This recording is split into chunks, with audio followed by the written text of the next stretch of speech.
messieurs, bonsoir. C'est avec beaucoup de plaisir que nous vous retrouvons comme tous les lundis dans votre magazine sportif Sport à la Une. Ce soir, nous parlerons de la première édition de la Super Coupe organisée par la Fédération sénégalaise de football et remportée par l'US Gorée. Les insulaires vainqueurs au tir au but devant Niar Italie en attendant le démarrage de la nouvelle saison de Ligue professionnelle. Une Ligue professionnelle qui a renouvelé ce week-end sa confiance au président Saher Seck pratiquement à l'unanimité. Les Lionceaux juniors connaissent leur adversaire de poule à la prochaine CAN. L'équipe de Joseph Koto, logée dans la poule B avec le Cameroun, le Soudan et l'Afrique du Sud. L'entraîneur des U20 espère que la préparation sera à la hauteur pour une belle participation de ces Lionceaux. Avant les juniors qui joueront leur compétition en février en Zambie, leurs aînés, les Lions seniors, seront à Franceville au Gabon pour jouer la 31e édition de la Coupe d'Afrique des Nations en janvier 2017 dans une poule jugée difficile en compagnie de la Tunisie, de l'Algérie et du Zimbabwe, mais pas insurmontable. Les observateurs se prononcent sur la question. Nous prendrons évidemment l'avis de nos deux invités qui sont ce soir Amsatou Fall, directeur exécutif de la Ligue sénégalaise de football professionnel, et Amadou Kane, 4e vice-président de la Fédération sénégalaise de football. Pour cette phase finale, la Fédération sénégalaise de football devra évidemment travailler en étroite collaboration avec l'État sénégalais. C'est dans ces situations le monsieur au devant de la scène. Lui, c'est Boun Daouda Diop, le directeur de la haute compétition qui a pratiqué avant d'administrer. Le portrait de cet ancien judoka, 5e dan, devenu aujourd'hui arbitre mondial, nous est fait ce soir par Marianne Siva Diop.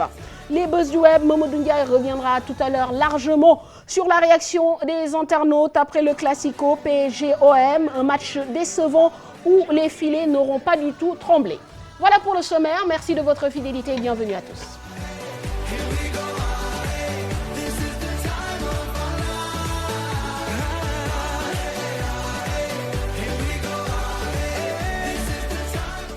Malal Junior, bonsoir. Bonsoir Mofatou, bonsoir à tous, bonsoir Amsatou et à Amadou Kane. Bonsoir Amsatou, bonsoir Amadou. Bonsoir Mofatou. Voilà, merci de nous rejoindre sur ce plateau. Nous aurons bien sûr l'occasion de parler de football avec une actualité plutôt chargée depuis mercredi dernier. Mais tout de suite, nous allons parler basket, Malal, avec le Saint-Louis Basket Club qui prépare la nouvelle saison, aussi bien chez les garçons que chez les filles. Diagalo revient comme entraîneur du côté des garçons après que les dirigeants aient remercié Malik Bachir Diop. Cette année, les Saint-Louisiens comptent remporter au moins 2 trophées sur les 2 tableaux. Suivons ce reportage de Ousseynou Diop, les images de Habib Seck.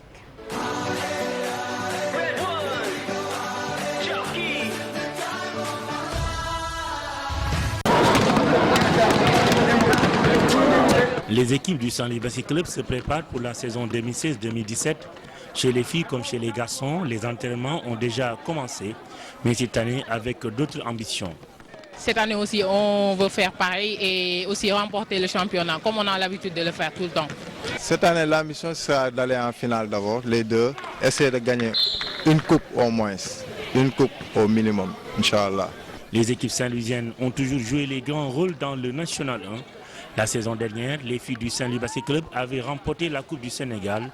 Contrairement aux garçons qui ont fait une saison mitigée, les techniciens et les dirigeants sont conscients du rôle qu'ils doivent jouer pour maintenir l'équipe au haut niveau. C'est une équipe habituée au podium.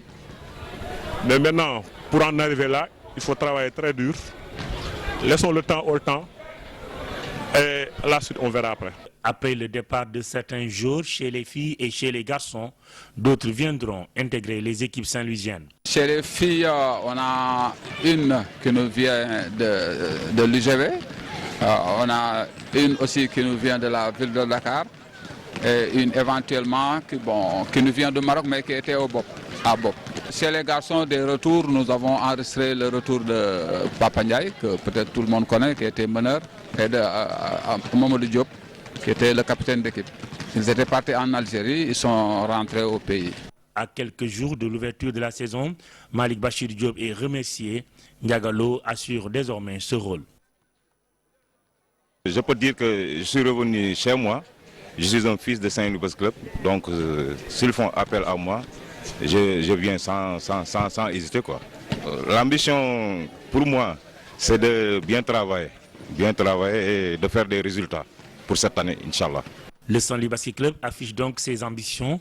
Ces nouveaux recrues n'ont qu'un seul objectif, jouer les premiers rôles, même si en face, il y a des équipes encore très organisées. Mes prédécesseurs ont tellement mis la barre tellement haute qu'on ne peut avoir comme ambition de au moins être présent sur les finales, aussi bien avec l'équipe masculine et l'équipe féminine.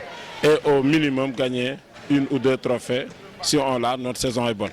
Nous sommes maintenant obligés quand même de travailler pour maintenir ce palmarès. La saison sera ouverte bientôt. Le Saint-Louis Basket Club est donc revenu pour au moins remporter chez les filles et chez les garçons une coupe pour la prochaine saison.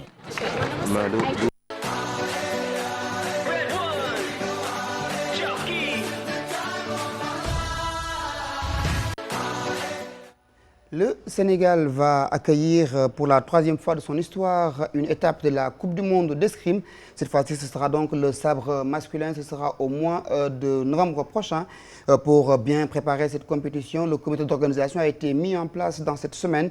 Une rencontre présidée par le directeur de la haute compétition qui a déclaré que 69 millions de Français vont être mobilisés pour la réussite de cet événement. Suivons ce reportage de Mamadou Ndiaye et de Ibou Cissé. Je déclare officiellement installé le comité d'organisation de la Coupe du Monde de sabre masculin en individuel et par équipe. Après 2005 et 2014, dans le Sénégal, de bien préparer les compétitions africaines.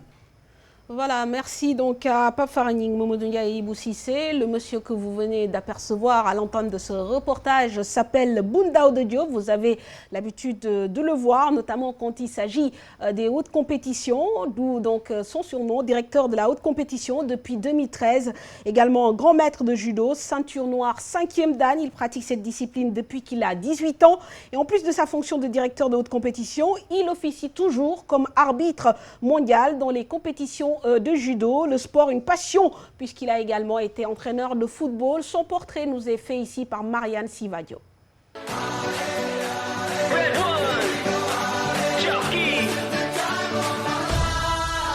Avec un emploi du temps chargé, difficile de le faire sortir de son bureau, encore plus de lui faire enfiler son kimono.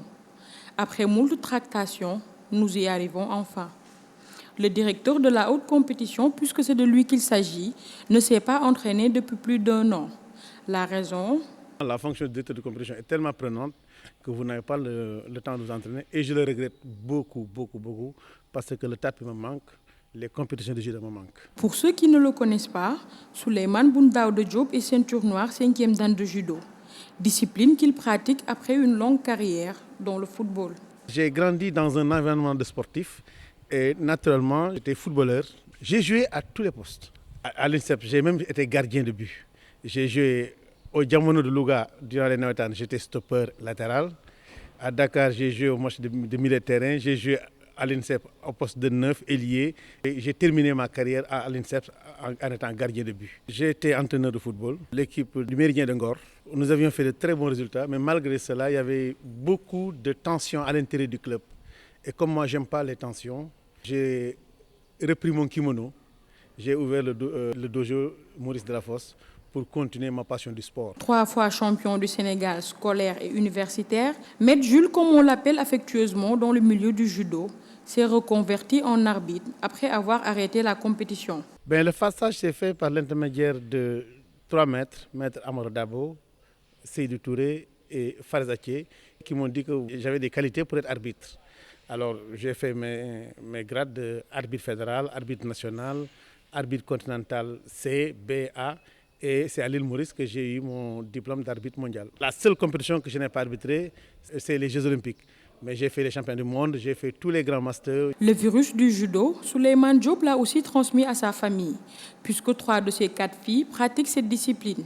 Le seul tort qu'il se reproche, c'est de ne pas être très présent pour sa famille. Je n'ai pas beaucoup de temps à consacrer à la famille, mais j'ai demandé à leur maman de cesser de travailler et de s'occuper des enfants, parce qu'on ne peut pas être absent tous les deux. Donc c'est elle qui s'occupe de leur éducation, parce que moi je suis très gâteux.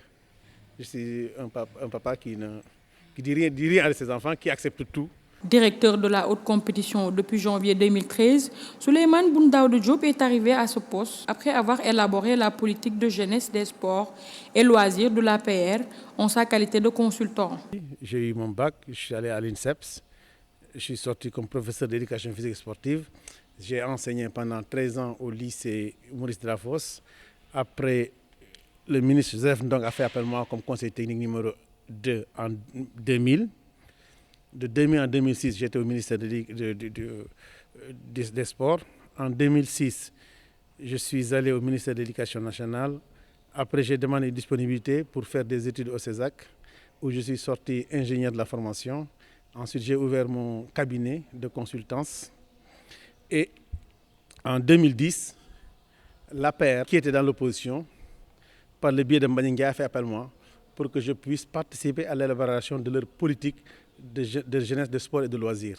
Et quand Mbagninga a été nommé ministre, il m'a dit que vous êtes obligé de venir à côté de moi. Très spirituel à ses heures libres, Souleymane Boun Daouda Diop n'écoute pas de la musique. Des zikrs et chassides de Serigne Touba remplissent sa playlist. Un fait qu'il tient sûrement de son appartenance à la famille religieuse de Serigne Alioune Fall.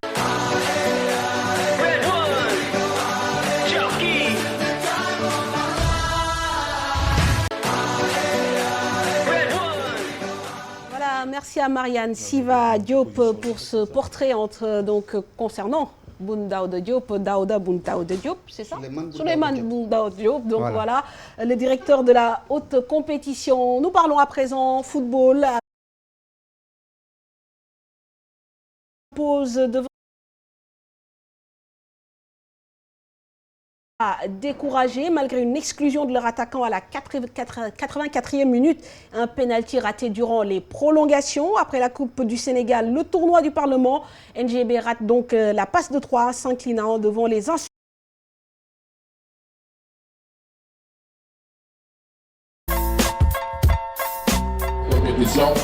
Bravo et félicitations à tout le monde. L'US Gorée dans l'histoire grâce... C'est ce qui a fait que nous avons préféré prendre le champion du Sénégal et le détenteur de la Coupe du Sénégal. Donc c'est une bonne initiative. Je pense que pour la première fois quand même, ça a réussi. Il y a eu beaucoup de monde, il y a eu du bon football et les équipes ont été récompensées. C'est heureux aussi que ce soit les deux équipes qui auront à représenter le Sénégal au niveau africain. Donc déjà 3 millions, n'est-ce pas, pour le vainqueur, 2 millions pour le vaincu, c'est important, en y ajoutant déjà... Certains jugent quand même la somme un peu insuffisante. Mais l'objectif de la fédération, c'est de créer les conditions pour que les clubs puissent effectivement représenter dignement le Sénégal. Mais aussi faire de manière, à travers la ligue professionnelle, pour qu'effectivement les clubs puissent gagner beaucoup, parce que sans l'argent, le football ne peut pas se développer. Donc c'est une première initiative. Je pense qu'il faut nous féliciter, nous encourager. Maintenant, il est évident qu'à partir de maintenant, on va essayer de travailler par rapport à la saison prochaine pour aller au-delà de cela et faire de manière que les sponsors aussi viennent nous soutenir dans cet aspect. Dans cette initiative. Voilà. Alors, Amsata, du bon football, 120 minutes sans but, un pénalty raté pour nos deux représentants africains. Est-ce qu'il y a de quoi être optimiste? D'abord, je pense qu'il faut, comme l'a dit Amadou, il faut saluer l'initiative, hein, parce que c'est une motivation pour les équipes qui se disent qu'en début de saison, on aura encore un deuxième trophée à jouer. Ça, c'est important. De se dire que nous allons jouer le trophée, disons, de la Super Coupe. C'est symbolique. Il y a une symbolique là-dedans. Le fait de faire jouer le vainqueur de la Coupe du Sénégal et le vainqueur du championnat, c'est une symbolique qu'il faut saluer. Et ça augmente, disons, le nombre, disons, de trophées qu'on va jouer. Maintenant, on est en début de saison. Les gens sont en pleine préparation hivernale. Les gens sont encore très lourds. Il y a des charges extrêmement lourdes que les gens sont en train de supporter. Il n'y a pas encore de matchs. Ce sont les premiers matchs, en tout cas, qui vont, disons, alléger un peu ces jambes. On a vu un football correct en début de saison, mais pas flamboyant. Hein? J'ai bien aimé l'appréciation de l'entraîneur de Niary Tally. Je disais que est-ce qu'il ne va pas se tropicaliser? Parce que c'est bien, disons, d'apprécier, de pouvoir apprécier déjà la physionomie de son équipe et de pouvoir également juger la valeur de son équipe. Il a dit ce que tout le monde a constaté. Ce jour, Gorée était beaucoup plus présent, même s'il n'y a pas eu la vitesse qu'il faut, les accélérations pour faire le but. Parce que pour marquer des buts, il faut surprendre. Et pour surprendre, il faut de l'accélération. Et malheureusement, aucune des deux équipes n'a eu à le faire. Mais globalement, c'est Gorée qui a mérité de gagner. Mais est-ce que ce n'est pas inquiétant de voir des équipes qui vont représenter le Sénégal, tous les entraîneurs, celui de Gorée et celui de Niary Tally, ont accepté qu'ils avaient un problème sur la ligne d'attaque. Ils n'avaient pas d'attaquant. Oui, moi je pense qu'il faut plutôt juger ces équipes après 5, 6, 7 matchs. PSG, le problème de l'attaque, c'est récurrent. Du manque d'efficacité de nos attaquants, c'est pas quelque chose de nouveau. Oui, c'est récurrent. mais il faut dire que Marseille et PSG ont fait nul quand même. Avec un Garcia qui est venu avec 5 défenseurs derrière. Il a mis la maison. Quand même avec quand même un sommet du football français. Avec un excellent Rolando hier. Moi je parle globalement. Mais Amsatou, ça c'est exceptionnel. Je veux dire, un 0-0 dans un match à enjeu avec un nouvel entraîneur, ça peut se comprendre. Mais avec le Sénégal, non. Mais vous prenez Real de Madrid, Barcelone, il n'y aurait jamais de 0-0. Oui, mais parlons de notre cas, de notre situation à nous. Parce que Gorée Niary Tally, c'est bis repetita. Le week-end dernier, lors du tournoi du Parlement, ils ont joué, ils ont fait la même chose, 0-0. Oui. Encore, ils se sont départagés au tir au but. Là, on revoit la même chose. Est-ce que ce n'est pas inquiétant?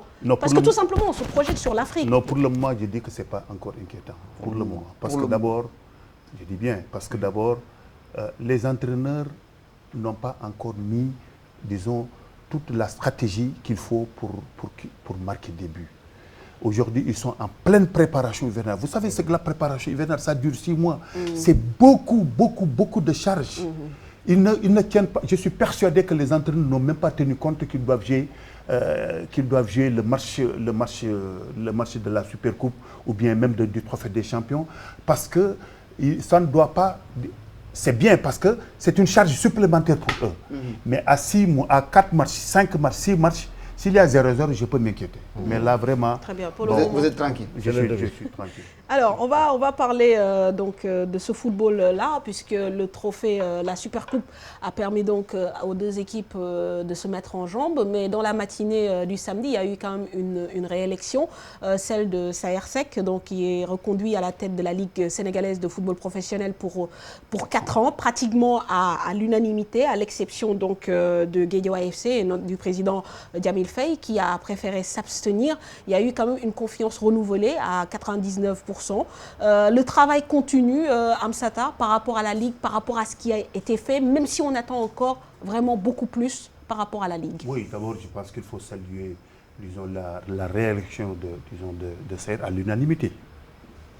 Tous les clubs, non, il n'y a pas eu une abstention. Très bien. Tous les clubs qui étaient présents dans la salle ont voté à l'unanimité, disons, comment il s'appelle? Pour sa réélection. Pour Saher Seck, pour la réaction de Saher Seck. Et ça, disons que le GFC n'a pas voté. Non, le GFC n'était même pas dans la salle. Très bien. Parce que, simplement, la commission électorale a jugé qu'il n'avait pas de mandat.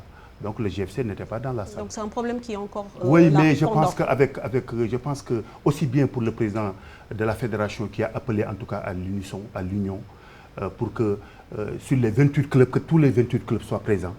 Mais Saher Seck en a pris pour... Il s'est volontairement, disons, pris sur lui, disons, de prendre des initiatives pour que véritablement les 28 clubs que compte la Ligue sénégalaise de football soient présents aussi bien dans les instances, qu'il n'y ait pas un ou deux clubs, que ce soit Guédiawaye ou que ce soit Diambar ou que ce soit un autre. Je pense qu'on gagnerait à ce que toutes les compétences du football soient présentes. Et je pense que c'est une bonne chose. C'est une bonne chose parce que quand même, quoi qu'on puisse dire, ils sont tous importants, que ce soit Djamil, que ce soit un autre président. Je pense que c'est une valeur, ce sera toujours une valeur ajoutée dans la réflexion, dans les instances. Et maintenant, pour revenir en tout cas sur l'élection de Saher, je pense que c'est la sanction d'un bilan. Au-delà, disons, du leadership, disons, de la personne de Saher, de son style de management, c'est qui a mis en place les jalons d'une organisation, les bilans d'une administration. Moi-même qui suis présent dans cette ligue, et je suis venu il y a 2 ans pour renforcer l'administration. Nous avons eu un siège. Nous étions abrités par la fédération qui nous a presque, disons, couverts pendant longtemps. Nous avons un siège. De renforcer les certitudes que nous avons, les acquis. Un calendrier bien maîtrisé, la programmation est connue, les clubs connaissent tout le calendrier même avant d'aller en vacances. C'est renforcer justement disons, ce secteur du calendrier. Il faut qu'on harmonise les textes, il faut qu'on fasse de bons textes, disons, à l'image du football professionnel, en harmonie évidemment avec la Fédération sénégalaise de football. Mais le plus important aujourd'hui, c'est, disons, la dimension économique par le renforcement de la croissance. C'est de ça dont on parle, dont on veut parler. Oui, non, juste en fait, avant de parler de cette dimension économique-là, je voudrais juste avoir une précision. Est-ce que le contrat qui lie la Fédération sénégalaise de football à la Ligue professionnelle a été renouvelé? C'est ça, c'est de ça dont quand je parle de texte, c'est réactuel. Il y a une convention qui existe entre la Ligue du Sénégal de football et la fédération. Je parle sous le contrôle du vice-président. Maintenant, il faut réactualiser tous ces contrats. Il faut réactualiser en tout cas tous les impairs qui peuvent entraver la bonne marche en tout cas du football, notamment du football au niveau de son élite, la Ligue professionnelle, pour qu'on ait des textes en adéquation avec l'évolution et la progression du football. Très bien. Alors, Amadou, justement, sur l'aspect économique quand même du football, parce qu'aujourd'hui, on sait que le nerf de la guerre, c'est l'argent. Aujourd'hui, si les clubs ont des difficultés, c'est peut-être parce qu'ils n'ont pas assez de ressources financières.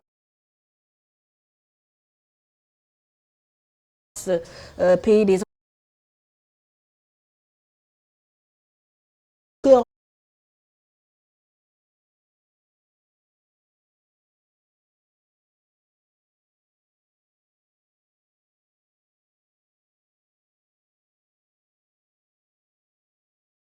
très rapide. Je pense que c'est ça que nous devons souhaiter pour tous les autres aspects.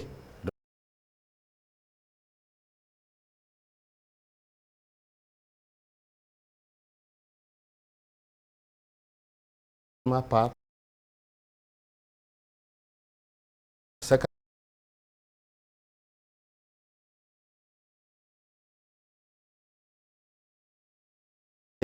Il faudrait créer encore d'autres emplois. Il faudrait aussi financièrement renforcer les clubs. Il faudrait créer aussi un cadre dans le domaine des infrastructures pour faire de manière que le football du Sénégal soit compétitif. Le détenu l'a dit tout à l'heure. Déjà... toujours, voilà. Toujours, il n'y a pas de problème. C'est comme un ministre. Déjà, à la fin du championnat l'année dernière, les clubs savaient à quelle période ils devaient commencer. Il y avait un planning, c'est ce qui a fait qu'aujourd'hui, tous nos clubs sont en préparation, soit à l'intérieur ou bien à l'extérieur. Tout cela ne fera que grandir le football. Donc il faudrait que les Sénégalais puissent comprendre, de la même manière aujourd'hui, dont ils créent une usine qui fabrique du lait ou bien du sucre, c'est d'une telle manière qu'il faut investir dans un club de football qui est professionnel et qui peut effectivement faire de manière que, au-delà de créer des emplois, que tu aies des dividendes qui sont aussi importantes qu'une usine qui fabrique de l'eau ou bien qui fabrique du sucre. Très bien. Mais comment les attirer justement? Mais les attirer, c'est à travers ce que j'ai dit tout à l'heure. Aujourd'hui, tous les clubs sont en préparation. Ça aiguise les appétits. En regardant seulement le commencement, le fait que d'organiser, d'avoir pour un seul match, n'est-ce pas, au moins, comment dire, 1 million de recettes. Ah oui. Par rapport à l'Assemblée nationale, le tournoi, la finale, c'est 1 200 000 que nous avons eu. De recettes? De recettes. 1 200 000. Donc il faudrait que les investisseurs, qu'ils viennent investir effectivement dans le football. Mais au-delà de cela aussi, il faudrait que les clubs, parce que c'est des sociétés, quant au niveau du professionnel, c'est des sociétés. Tout à fait. Il faudrait qu'on voit les personnes qui doivent composer cette société-là, qu'ils puissent apporter un plus par rapport à l'existant déjà. Mais parallèlement à cela, de la même manière dont il y aura une convention avec la fédération, essayer de voir aussi l'État, quelle doit être sa participation dans la fonctionnalité du football, au-delà de la mise en place, de la mise à notre disposition des infrastructures. Parce que quand on joue à Demba Diop, il rencontre Giraffe, le stade est plein, l'État y participe. En mettant à notre disposition Demba Diop, seulement sous une caution de 20 000 ou de 50 000 francs, et qu'il y a 4 marches, qu'on puisse utiliser la lumière que l'État paye, ça veut dire que l'État a déjà... Mais la lumière, c'est un problème qu'il faudra régler. Non, je dis, je parle dans sa globalité. Mais au-delà de cela, je pense que nous allons vers cela. On a discuté que l'État peut-être ne fait pas tout ce qu'il doit faire, en tout cas par rapport au football sénégalais, c'est vrai. Aujourd'hui, le problème des infrastructures, c'est un problème de l'État, c'est un problème public d'abord, avant d'être un problème des clubs. Non, je veux dire qu'au-delà de ce que l'État est en train de faire aujourd'hui, mais il faut faire plus. La fédération doit effectivement discuter avec le ministère des Sports. Nous avons commencé pour voir qu'est-ce que l'État doit faire pour aider ces sociétés-là. C'est des sociétés qui existent. C'est des sociétés qui ont déjà créé des emplois. J'ai dit pour la Ligue professionnelle, ce n'est pas moins de 1500 emplois. Mais Président, est-ce que vous qui dirigez aujourd'hui le football, vous de la fédération et de la Ligue professionnelle, aviez fait des démarches pour faire venir des sociétés nationales ou bien d'autres sponsors qui n'ont rien à voir avec le sport et que vous les intéressez à ce que vous faites pour qu'ils viennent vous accompagner? Mais on l'a fait. Parce que vous n'avez qu'un seul sponsor leader que l'on ne sent pas bien, contrairement aux autres pays d'Afrique. Non, mais les clubs quand même ont leurs sponsors qui le sont propres. Vous regardez sur les maillots de ces clubs-là, je ne sais pas combien ils donnent. Oui, mais Président, ces sponsors-là, sur 14 équipes, les 7, c'est des sociétés qui appartiennent au président du club. Ça n'apporte pas beaucoup d'argent. Vous savez, Malal, aujourd'hui, je pense que le problème de sponsoring, il y a un seul sponsor qui appartient à un club. Le problème de sponsoring, ça pose un problème même au niveau international. Vous avez vu les Coupes d'Afrique qu'on a organisées ici.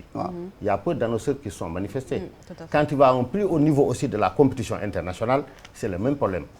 Et c'est pourquoi d'ailleurs, les organisateurs... Non, le football, j'ai dit, ça dit qu'il y a un problème de culture qui se pose. Est-ce qu'il y a un problème aussi d'offres?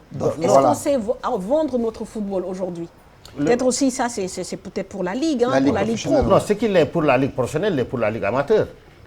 Il est pour l'IASI. Ça reste quand même amateur. Ça reste amateur. Donc c'est le football dans sa globalité. Ça a marché dans un... Mais de mon point de vue, il y a une crise d'annonceurs au niveau de ces pays. D'accord. C'est ça le problème. Les sponsors sont frileux. Oui, alors, mais avant disons de passer, je voulais vous garantir qu'aujourd'hui, en tout cas au niveau de la Ligue, il y a une volonté farouche, disons, de trouver des ressources additionnelles pour pouvoir, disons, aider les clubs. Parce que le président l'a dit. Parce que, très honnêtement, on passe à une autre ère. Nous étions dans une ère d'organisation, d'administration. Nous allons renforcer ces acquis. Mais aujourd'hui, nous avons, je vous rappelle que nous avons une société 8 Médias qui est aujourd'hui une agence globale et intégrée en communication et en conseil, avec comme spécialité le marketing sportif. On a un agent marketing dont son rôle essentiel est d'aller trouver des sponsors, d'aller trouver des partenaires, pour que véritablement, pour nous chercher des ressources, pour qu'on puisse donner ça au club. Je peux vous garantir que dans 1 an ou 2 ans, il y aura des ressources additionnelles au profit des clubs. Ça, c'est... Maintenant, l'autre aspect, l'État fait beaucoup de choses en termes, disons, d'infrastructures, d'accompagnement. Mais je pense qu'aujourd'hui, nous sommes en train de préparer un plaidoyer très sérieux en vue de rencontrer les autorités de ces pays au niveau, à très haut niveau, pour que véritablement que l'État sache qu'effectivement le football est générateur d'externalités positives, notamment dans le domaine de l'éducation, de la formation, Amadou l'a dit, mais également aujourd'hui la Ligue crée des emplois et distribue des richesses. Ça veut dire qu'il faut que l'État sache qu'effectivement, on ne lui dit pas, parce que nous sommes dans un pays, disons, en voie de développement. Hein, on ne peut pas demander à l'État de générer des budgets de la même manière qu'il le fait au niveau de la santé haute. Mais l'État doit savoir qu'effectivement que le sport est également un moyen d'éducation et de formation. Partout où le football a été professionnalisé, il y a effectivement un accompagnement de l'État. Que ça soit au Gabon, que ça soit en Côte d'Ivoire, que ça soit en Algérie, au Maroc, partout. Donc, nous allons essayer, en tout cas, autant que faire se peut, disons, de faire un plaidoyer sérieux, objectif, pour que l'État puisse prendre conscience qu'effectivement, il y a un secteur qui aujourd'hui est porteur, mais également participe à la création même d'emplois dans ces pays. On avait vu l'année dernière, directeur, que le ministère et la Ligue professionnelle s'étaient liés pour refaire les lumières de Demba Diop. Avant le championnat, on veut passer dans une nouvelle ère, il va falloir également passer dans cette partie-là avec de bonnes lumières. Forcément. Parce que ça fait très mal de voir ces équipes jouer dans ces conditions-là. Pourtant, il y a eu... Moi, je ne sais pas ce qui se passe dans ce stade. Il y a eu un moment où le président CRSEC avait même acheté des ampoules. Le ministère des Sports avait réfectionné tout le stade. Mais de la tribune de presse, on a du mal à lire la feuille de match. Mais je pense que... J'imagine c'est compliqué pour les joueurs. Il y a un problème de lumière au niveau de Demba Diop. Je pense que le jour même du match signal Italie-Gorée, le directeur des stades nous a approchés. Le ministre a donné des instructions. Ça a été refait par l'entrepreneur. Maintenant, c'est devenu défectueux. Bon, il est évident qu'on verra comment... Voilà, c'est un problème de réseau, de travaux. Ce qui est sûr et certain, et la fédération, la ligue professionnelle, le ministère, le directeur des stades, tout le monde, n'est-ce pas, autour d'une table, on va essayer de trouver des solutions. Parce que c'est des marchés semi-nocturnes et nocturnes qu'on aura organisés. C'est inéluctable. Forcément. Sinon, on ne va pas jouer des matchs entre 6h et 8h. Ça, c'est clair. Très bien. Alors, donc, on rappelle que le championnat démarre donc dans 2 semaines, à compter du week-end du 5-6. Avec le trophée des champions qui se joue déjà le 5, après justement la Supercoupe. C'est important. Hein. On a joué le Parlement, on a joué la Supercoupe. Maintenant, c'est le trophée des champions le 29 samedi qui va opposer justement, comment il s'appelle, Gorée qui est sur tous 3 tableaux. Voilà. Gorée et Djambar, vainqueurs de la Coupe de la Ligue et vainqueurs du championnat national. Et une semaine après... Vous avez pris suffisamment d'élan pour faire un grand bond cette saison. Oui, mais ça a été planifié. Voilà. Ça a été planifié avec la fédération. On a travaillé d'arrache-pied avec la fédération pour planifier, pour se dire que bon, on va jouer d'abord le tournoi de Parlement, suivi de la Supercoupe, suivi du trophée des champions et suivi ça, il y a 10 ans, ça n'existait pas. Tout à fait. Ça n'existait pas. Voilà, donc il faut saluer ça et surtout renforcer, en tout cas, ces genres de planification en collaboration avec la fédération. Voilà, merci. Donc, il y a encore du travail à faire, mais on peut peut-être être optimiste quand on entend Amsatou Ba. On verra comment ça va se concrétiser tout ça. On va quitter peut-être le foot local et parler à présent du foot continental. Malal, avec un tirage au sort qui est tombé ce matin. Oui, le tirage au sort de la Coupe d'Afrique des U20 s'est tombé ce matin. Le Sénégal qui est logé dans la poule B en compagnie du Cameroun, du Soudan et de l'Afrique du Sud. Dans l'autre poule, on retrouve la Zambie, le Mali, la Guinée et l'Égypte. Tirage au sort commenté et analysé par Mambiram Diouf. Soudan, Cameroun et l'Afrique du Sud, voilà les futurs adversaires du Sud. Voilà donc le tirage au sort, la CAN Junior prévue du 26 février au 12 mars à Lusaka en Zambie. Les 4 demi-finalistes prendront part à la Coupe du Monde de la catégorie prévue en Corée du Sud. Alors Amadou et veut que son équipe participe donc au tournoi notamment de l'UFOA et de l'UOMOA. Donc c'est une adresse directement adressée à vous, la fédération. Il faut s'y mettre dès à présent. Mais oui, je pense que c'est une bonne préparation qui a fait que l'équipe est arrivée à ce niveau. Durant 2 ans, l'équipe était en regroupement. Et ce qui est charmant dans cette affaire est que nous, durant toutes les compétitions, nous avons joué avec les locaux. Or que certaines équipes ont fait appel à leurs internationaux. Ça, c'est un aspect. Ça montre donc qu'au-delà du fait que le championnat est bien vécu au niveau du Sénégal, parce que tous ces joueurs qui sont dans l'équipe de Koto, c'est des joueurs qu'on retrouve dans notre championnat. Mais au-delà de cela, il y a une bonne préparation. Maintenant, ce que Koto a dit, c'est déjà planifié. Il est évident que Koto, il est bien informé que par rapport à l'IMOA, qui doit avoir lieu au Togo, c'est l'équipe U20. Ils reviennent déjà d'un tournoi qu'ils ont gagné. Par rapport à l'IFOA aussi, comme on l'a toujours fait, ce sera la même chose. Ce qui est évident est que le comité exécutif, n'est-ce pas, le ministère des Sports, à travers l'État, donc à travers le ministère des Sports, rien ne sera négligé, tout sera mis en ordre de bataille pour qu'effectivement, les préparations dans lesquelles l'équipe a eu à vivre, que ça puisse continuer et qu'elle puisse représenter le Sénégal dignement au niveau de ce tournoi-là. Et les matchs amicaux aussi, parce que souvent on a vu que parfois les matchs amicaux aussi ont été programmés, puis annulés. Bon, ça peut aussi casser une dynamique Quel match, pour par un exemple? groupe. Je pense que contre Dubaï, ils ont eu un match contre Dubaï à un moment donné. Bon, ça c'était... Ça ne dépendait pas de nous aussi.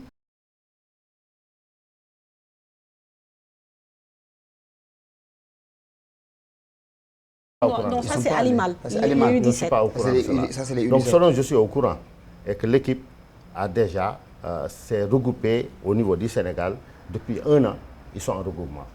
Au-delà, c'est ce qui les a permis de faire un bon championnat. Au-delà de cela, ils ont été invités la dernière fois. Donc nous attendons l'IFOA que le Sénégal doit organiser. L'IFOA doit être organisé encore cette année ici, on est en train de voir. Donc au-delà de cela, si c'est nécessaire et que le temps nous permet, qu'il faut jouer un match amical, rien ne peut s'y opposer. C'est pourquoi j'ai dit que le ministère des Sports, le comité exécutif se sont entendus pour que rien ne soit négligé et que cette équipe-là, sur laquelle nous fondons beaucoup d'espoir.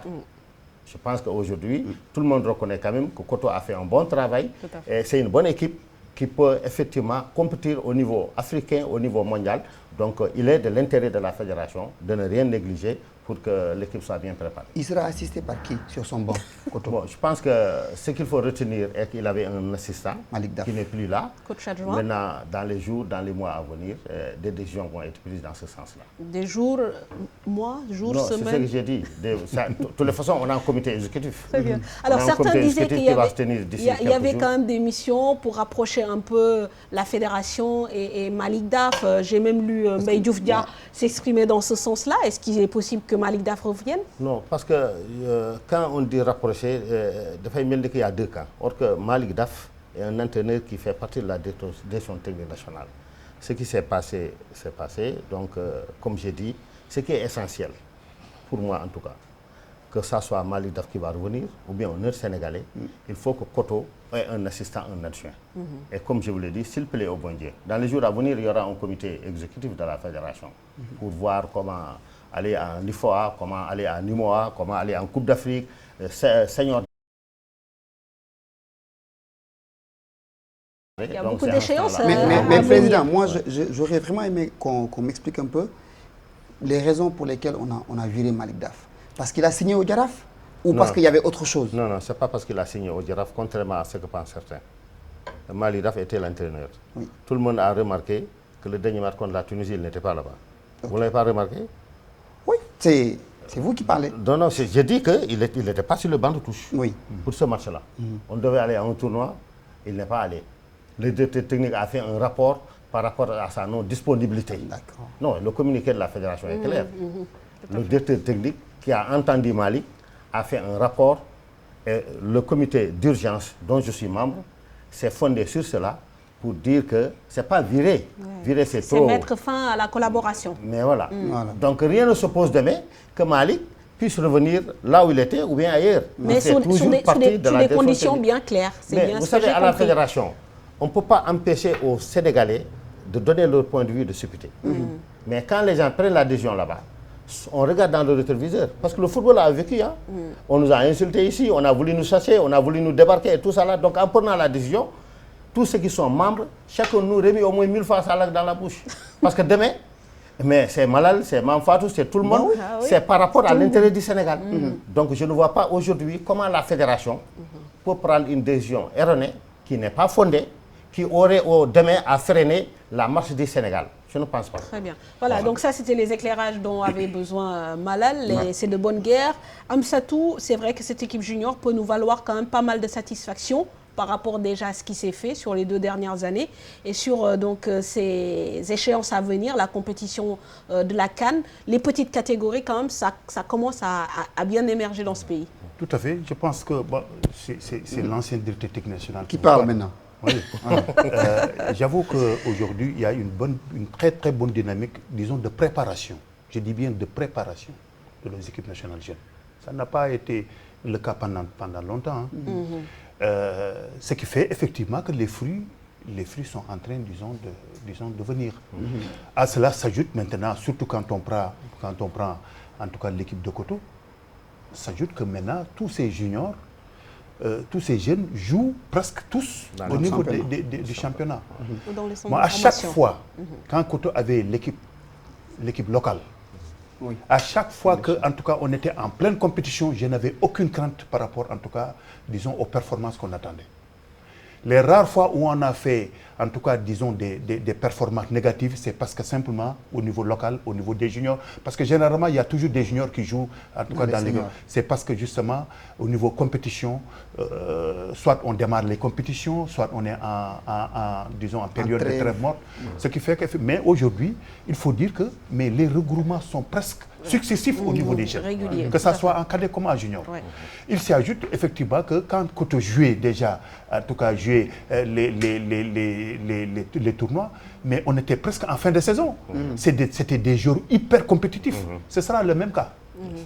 Aujourd'hui, non seulement avec le tournoi de l'UEFA, c'est de bonne guerre qu'un entraîneur dise qu'il faut une bonne préparation. C'est la semaine d'alarme, c'est normal. Et surtout quand il s'agit de Koto, c'est quelqu'un qui a fait. Il est comme ça.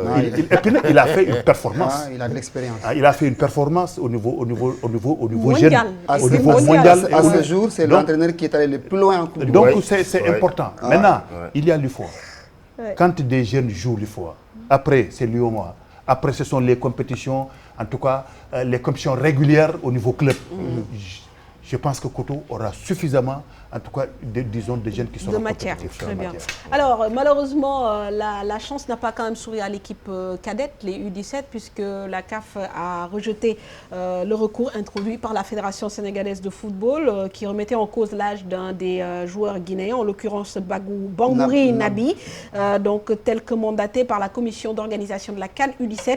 La commission médicale de la CAF confirme que le dit joueur est éligible. En conséquence, nous regrettons de vous informer que votre requête a été rejetée. C'est ainsi exprimé la CAF dans un courrier transmis donc à la Fédération sénégalaise de football. L'équipe nationale du Sénégal qui avait été éliminée par la Guinée-Conakry à l'aller 1-0 et donc match nul au retour. Bon, c'est une décision de la CAF, il faut l'accepter.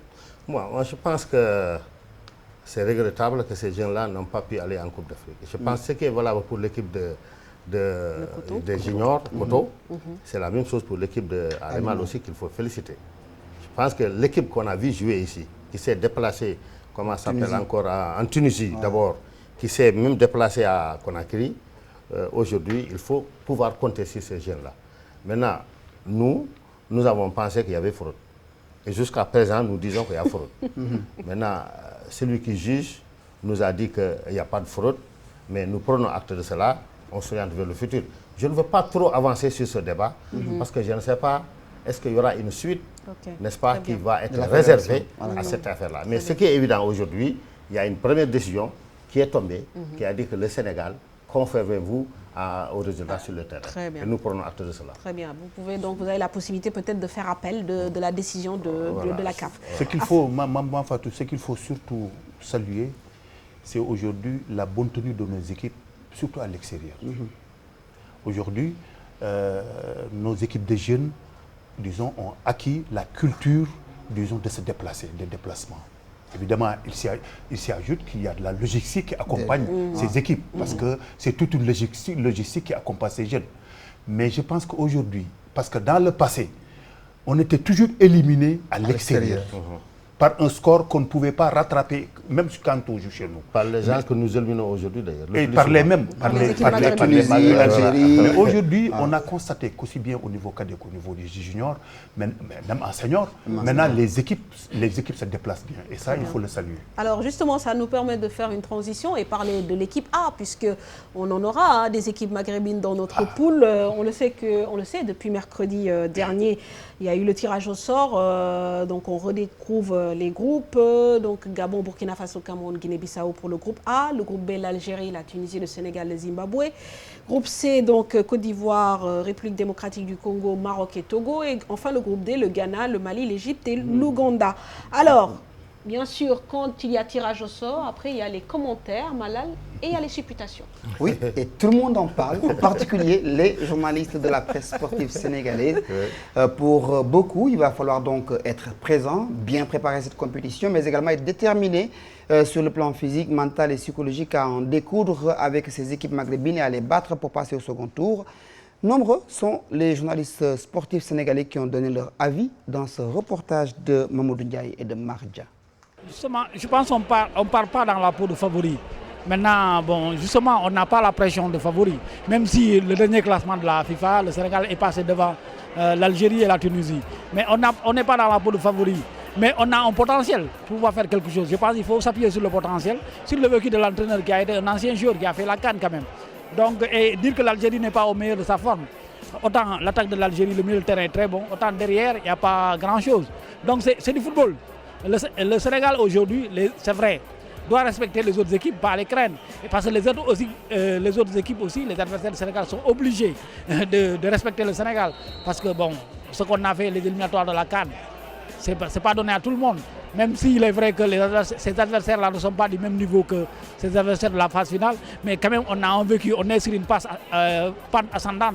Il faut travailler sur ça, avoir cette confiance-là et aller à la CAN avec. Non, je ne pense pas. Moi, je me dis que si tu fais la lecture des différents groupes après le tirage, tu te rends compte que le Sénégal n'est pas dans un groupe aussi élevé ou bien aussi difficile. Parce que moi, ce que je me dis, c'est que si le Sénégal veut gagner son premier trophée continental, il lui faut battre les meilleurs. Et parmi ces meilleurs, on trouve la Tunisie, l'Algérie, qui à chaque CAN, comme le Sénégal, arrivent comme étant des favoris désignés. Il nous faut battre ces deux équipes-là, mais ne pas sous-estimer aussi le Zimbabwe, compte tenu du fait que depuis 2006, le Sénégal n'a pas franchi le premier tour.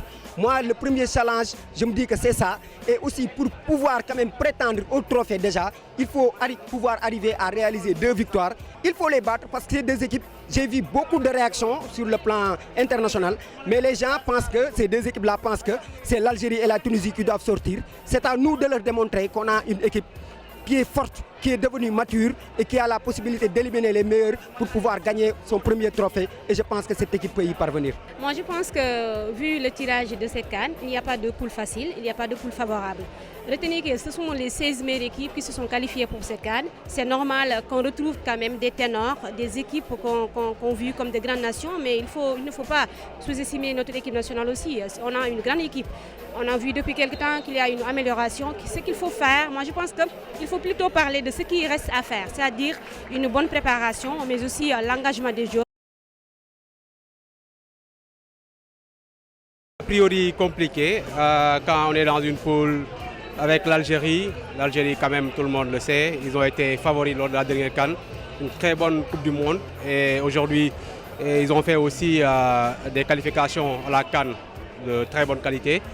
Donc l'Algérie est parmi quand même les favoris de cette CAN. Mais pour moi, aujourd'hui, cette équipe algérienne, le classement FIFA l'a montré. On a fait quand même des bons. Un bon quand même assez intéressant. On est deuxième au plan africain.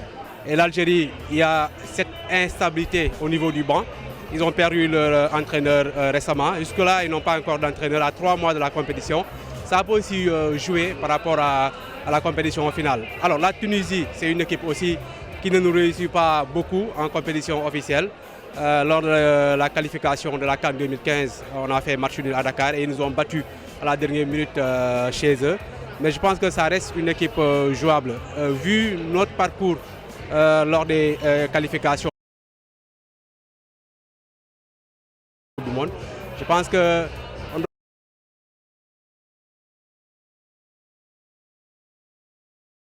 maintenant se dire que le Sénégal a des joueurs, d'avoir une équipe qui joue de manière vraiment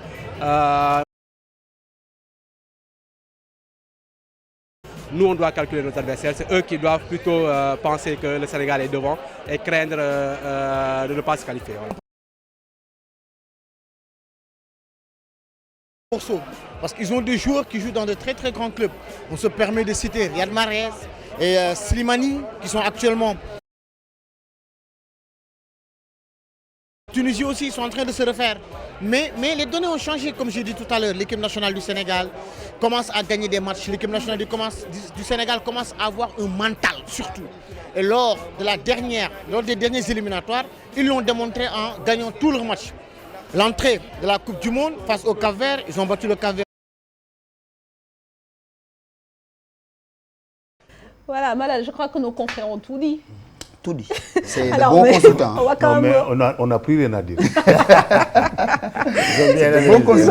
Ils ont parlé du...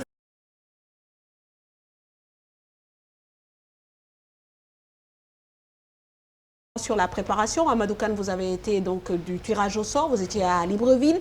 On sait que le Sénégal sera à Franceville, donc à près de 500 km de la capitale. Est-ce que vous avez déjà eu l'occasion de vous rendre sur place, sur le site où le Sénégal doit loger pour cette CAN? Oui,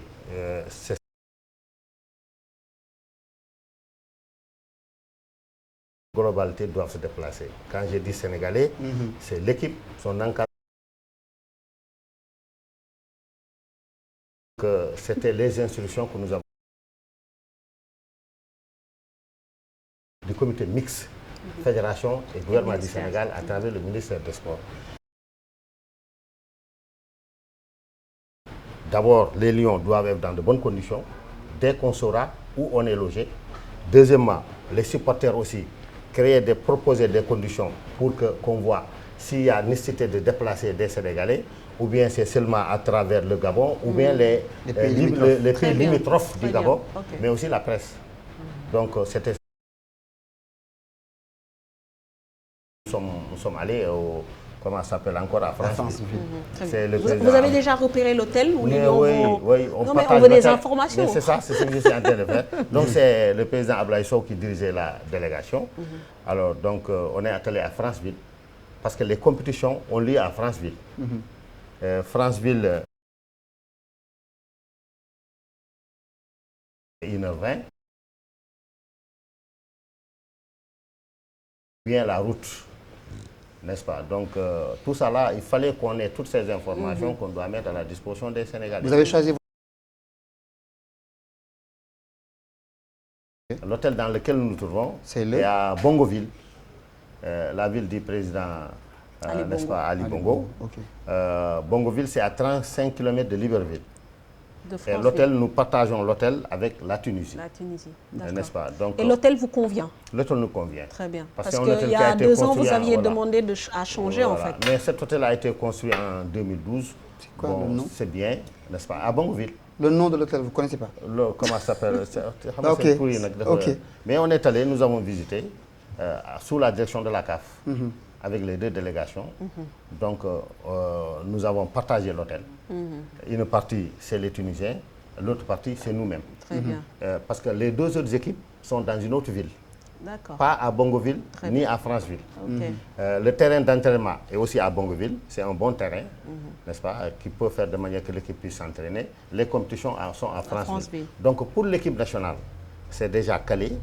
La CAF nous a affectés. On est d'accord. Il n'y a pas de difficulté. Normalement, le PV doit être envoyé au président Ablaye Sow. Maintenant, après avoir réglé le problème de l'équipe, il fallait aussi régler le problème de la presse. Et là, ce dont nous proposons est que la presse qui loge à Franceville, parce que c'est là-bas où lieu les compétitions. À Bongoville, c'est difficile que les gens logent là-bas et que chaque jour qu'ils se déplacent, chaque match qu'ils se déplacent à 35 km. Parce que la presse n'aura pas seulement à couvrir les matchs du Sénégal, mais les matchs du groupe. D'accord. Sauf que les Lions s'entraînent à Bongoville. Ils s'entraînent à Bongoville. Mais je dis, en tout cas, les propositions... Mais vous allez parler, qui sera votre interlocuteur, par exemple, au niveau de la presse? C'est l'ANPS, j'imagine. C'est l'ANPS. Très bien. C'est l'ANPS, effectivement. Donc, c'est des informations que nous avons. On va mettre ça à la disposition de la presse et elle verra par rapport à cela. Qu'est-ce qu'ils doivent faire? Par rapport aux supporters aussi, nous pensons que les supporters doivent être logés à Franceville. Aussi. Parce que ça, c'est en fonction de la détection que nous avons fait, là où doivent loger les gens. Nous avons pensé qu'avec les Sénégalais qui sont là-bas, je profite de cette occasion pour vraiment remercier l'ambassadeur et tous les Sénégalais, le président 12e Gaïndé, n'est-ce pas, le président des Sénégalais qui sont à Franceville d'abord, n'est-ce pas? Nous avons fait 3 réunions avec eux. Lorsqu'on est arrivé déjà, l'ambassadeur nous a dit que les instructions qu'il a reçues du président de la République, c'est de ne rien ménager pour qu'on soit dans de bonnes conditions. Qu'on puisse voir tout et aller rendre compte à la fédération. La fédération maintenant fera un comité directeur pour voir par rapport à ce qu'a dit la mission, qu'est-ce qui doit être retenu. Et là maintenant, on mettra ça à la disposition du ministre des Sports qui le soumettra au chef de l'État. Donc aujourd'hui, ce qu'il faut retenir, est qu'il est très difficile de se déplacer de Libreville à Franceville. Très bien. C'est soit par avion ou par train? Par avion, c'est 1h30 et c'est des avions qui font 20 personnes. Donc, quand Malal a ses grandes valises, il sera difficile qu'on mette les supporters et les... Donc, l'autre aspect, c'est de passer par le terrain ou bien par la route. N'est-ce pas? Et que nous, ce que nous proposons, en tout cas, nous qui avons fait la mission, est que les gens se logent à Franceville, s'ils doivent aller aux entraînements, qu'on cherche des minibus ou bien des cars, comme on avait... Je pense qu'on l'a fait une fois. On l'a fait en Égypte, pour aller à Ismaïlia, faire les entraînements et revenir au Caire. Parce que de toutes les façons, même si on logeait à Bongoville, on sera obligé de se déplacer le jour des matchs. Et il est plus facile d'avoir un logement à Franceville que d'en trouver à Bongoville, parce que bien. Franceville, c'est là-bas la ville. Très bien. C'est la plus grande ville. Quoi. Merci. Donc, à part cela, je pense que ce qu'il faut retenir, que les Sénégalais qui sont là-bas, à commencer par l'ambassadeur, les associations des Sénégalais qui sont bien organisées, hein, tout ils à fait. attendent, n'est-ce Et pas? ils Ils sont anticipent. dans les bonnes dispositions, ils nous ont bien reçus, ils nous ont accompagnés, ils nous ont permis de visiter tout. Les supporters aussi, nous pensons qu'ils doivent loger à Franceville. Nous avons identifié les lieux déjà, que ce soit ceux qui viennent du Sénégal, ceux qui viennent de la Guinée équatoriale, ceux qui viennent du Congo, ceux qui viennent de Libreville. Et du Nous avons Cameroun. pensé qu'il y a possibilité. Très bien. Et l'objectif, c'est de créer, comment ça s'appelle encore Un environnement. un environnement sain pour l'équipe. Ok. Ce n'est pas de barricader l'équipe, L'équipe, ouais. mais de faire de manière que l'équipe soit dans de bonnes conditions, que lorsque les journalistes doivent venir les rencontrer, qu'ils puissent les rencontrer, lorsque les supporters doivent faire la même chose, mais aussi créer les conditions pour que tous les Sénégalais qui auront à se développer. Maintenant, Manfatou, ça n'a rien à voir avec la demande d'accréditation. Oui, pour oui, un journaliste. Ça, c'est autre effectivement, chose. ça c'est un autre problème. Voilà. C'est un autre Maintenant, problème. sur le plan sportif, parce que les internautes réagissent beaucoup sur l'organisation des matchs amicaux. Peut-être que c'est encore un peu prématuré pour en parler, Amadou, mais ils demandent est-ce qu'il y aura des matchs amicaux, peut-être de haut niveau, pour le Sénégal avant le démarrage de la CAN. Bon, vous savez déjà, on a un match le 12 contre l'Afrique du Sud. Maintenant, il faut calculer entre C'est le les 12. internautes et effectivement, c'est une de bonnes préoccupation. questions. Ouais. Ce qui est évident est qu'on est en train d'étudier la possibilité de faire le regroupement non loin du Gabon. Ce n'est pas encore décidé. C'est l'entraîneur, c'est de sa responsabilité. Il fait une proposition, il le soumet à qui de droit. Maintenant, on voit avec l'État, parce que là aussi, c'est un budget. C'est pourquoi j'ai dit, la prochaine réunion du comité exécutif qui aura examiné tout cela, à mettre un rapport, à voir quel est le coût de chaque rubrique, le donner au ministre des Sports, qui ira avoir qui doit. Donc, c'est en fonction de cela. Et dans ce budget-là, on y mettra effectivement les matchs internationaux. Que ce soit des matchs internationaux avant qu'on sorte du Gabon, ou bien à travers le camp de regroupement qu'on aura à faire. Tout à fait. L'entraîneur a souhaité avoir un camp de regroupement. Mais ça, ce n'est pas encore définitif, n'est-ce pas? C'est des propositions qui auront à être examinées soit par le comité exécutif ou bien le comité d'urgence, lorsqu'on aura terminé. Mais ce qui est réconfortant, est qu'aujourd'hui, nous pensons que l'État est dans de bonnes dispositions pour encore appuyer, comment s'appelle encore, la fédération. C'est important. C'est ce que dit le ministre. Hein. Le Non, ministre, c'est ce que- il fera le Parce que nécessaire. tous les voyages que pour nous avons voilà. faits, que ce soit la mission qui était allée en éclaireur pour le match contre l'Afrique du Sud, que ce soit la mission qui est allée au Gabon, de Libreville jusque là-bas, c'est le gouvernement du Sénégal qui l'a pris en charge, le ministère des Sports qui l'a pris en charge. Donc c'est important que les gens le sachent. Maintenant, le reste, c'est au cours des discussions qu'on aura à Que vous définir allez ensemble affiner avec le programme. avec le ministère des Alors, Sports. Amsatou, sur le plan sportif, après tout ce qui a été dit, qui sera fait pour que tout le monde soit à l'aise, comment le Sénégal doit faire pour vaincre le signe indien de cette élimination prématurée dès le premier tour? Tu me demandes une question difficile. Hein? Ben, je suis là pour ça. Bon, d'abord, je pense que s'il y a une certitude, à mon avis, une certitude, parce que nous sommes dans le domaine du sport, il y a toujours le charme du sport et surtout du football, c'est l'incertitude du résultat. Tu peux être supérieur à l'adversaire, tu peux dominer l'adversaire pendant 89 minutes. Mais s'il y a une certitude, c'est la préparation. Ça, j'en suis presque à convaincu. Parce que le Sénégal, aujourd'hui, a acquis, disons, un avantage concurrentiel au niveau de ses adversaires par rapport à la préparation de ces matchs. Ça ne date pas d'aujourd'hui. Ça fait depuis 4 ou 5 ans. Aujourd'hui, nos matchs sont très bien préparés. Il y a une prospection qui s'est faite avant, il y a une visite des lieux. Et ça, c'est vraiment à ce niveau. Il y a une bonne ambiance aujourd'hui entre le ministère des Sports, l'État sénégalais, par le ministère des Sports et la Fédération. Ce qui fait que les conditions de préparation, les gens seront mis dans d'excellentes conditions. Ça, c'est acquis. C'est sûr. Maintenant, ce qui reste à faire, c'est le sportif. C'est le sportif. Et là où il y a la part d'incertitude. Voilà, c'est là où il y a la part... Du fait déjà de nos adversaires. Parce qu'on aura quand même en face des adversaires. Ça, c'est le domaine du football. Ça, c'est dans le domaine du football. Le football, il y a toujours de l'incertitude qui plane. Tu ne peux jamais dire que... Mais aujourd'hui,